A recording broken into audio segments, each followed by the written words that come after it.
Hello friends. जैसा कि आप लोगों को पीछे वीडियो आया था निफ्टी का कि निफ्टी गैप अप ओपन करेगा तो यहाँ से कहीं से हम सेल करेंगे और यहाँ से सेल करके हम इसको यहाँ तक के टारगेट के लिए बुक करेंगे। तो हमारा निफ्टी का टारगेट डाउन साइड का ज़्यादा व्यू है, तो अभी भी कल हमें इन लेवल्स पे मिलेगा कहीं पे। अगर ये गैप अप ओपनिंग होती है तो इन लेवल्स पे कहीं मिलेगा तो हम इनको सेल करने का प्लान करेंगे। और ये जो एक ट्रेंड लाइन ये चल रही है, इस ट्रेंड लाइन को ये टच कर सकता है और या फिर यहाँ पे एक गैप है, इस गैप को भी ये फिल कर सकता है। तो कल के लिए हमें देखना पड़ेगा कहाँ पे ओपनिंग होती है। अगर ये गैप डाउन खुलता है या फ्लैट खुल के नीचे जाता है तो हम इसमें ट्रेड नहीं करेंगे। अगर ये यहाँ से फ्लैट खुल के ऊपर की तरफ जाता है तो हम यहाँ से सेल ट्रेड प्लान करेंगे, बाय साइड नहीं जाएंगे, सिर्फ यहीं से सेल ट्रेड प्लान करेंगे।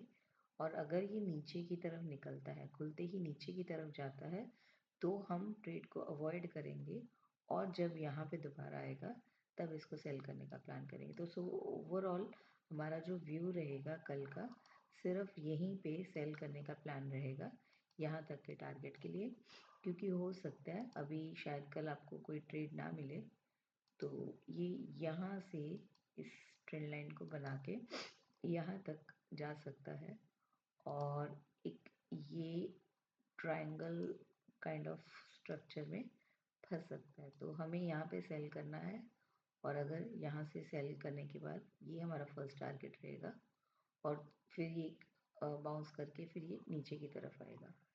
तो इसी तरीके से कल ट्रेड प्लान करेंगे। इथीरियम का जैसे एनालिसिस मैंने वीडियो में डाला था कि यहाँ से इसमें एक पॉजिटिव बाइंग आनी चाहिए। अभी इथीरियम में ये जो रिवर्सल पैटर्न बन गया है, अभी हमें इसमें कोई भी सेल ट्रेड नहीं प्लान करेंगे। यहाँ पे 2125 और 2162 का टारगेट दिख रहा है इसमें। तो अब इथीरियम जो है या तो यहाँ पे कंसोलिडेट करके फर्दर ब्रेकआउट देगा 2300 के टारगेट के लिए, तो अब हम इसको बाय साइड ही होल्ड रखेंगे। और क्रूड का जो एनालिसिस भी मैं आपको बता देती हूँ। क्रूड में देखिए, पहले तो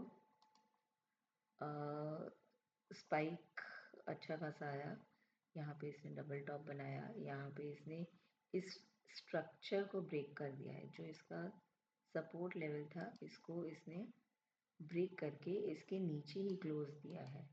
तो अभी ये जो कैंडल है 4 आवर की, ये देखना पड़ेगा कि ये रिवर्सल कैंडल है या फिर रीटेस्ट करके दोबारा नीचे की तरफ आती है। अगर ये दोबारा नीचे की तरफ आती है तो फिर हम इसको यहाँ तक के लिए देखेंगे, जिसकी प्रोबेबिलिटी मुझे कम लग रही है। यहाँ से सपोर्ट लेके ऊपर जाने की इसकी जो प्रोबेबिलिटी है वो ज़्यादा दिख रही है।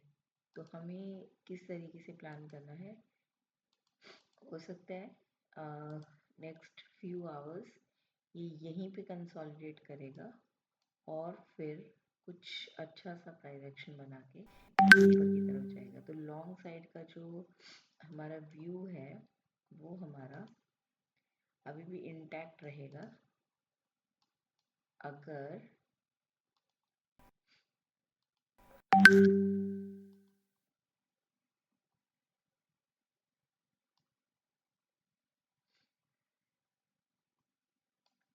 64 तक हम इसमें बैठेंगे बाय साइड में, अगर थोड़े दिन का पोजिशनल ट्रेड करना है तो। और यहाँ तक का हमारा जो है नेक्स्ट टारगेट रहेगा। तो 64 पे भी कभी मिलेगा तो हम इसको बाय साइड का प्लान करेंगे। यहाँ से भी ऊपर जा सकता है और यहाँ पे आके सपोर्ट लेके फिर भी ऊपर जा सकता है। तो यहाँ पे ये किस तरीके का इस जोन में प्राइस एक्शन बनाता है, इसको कल देखते हैं। Thank you.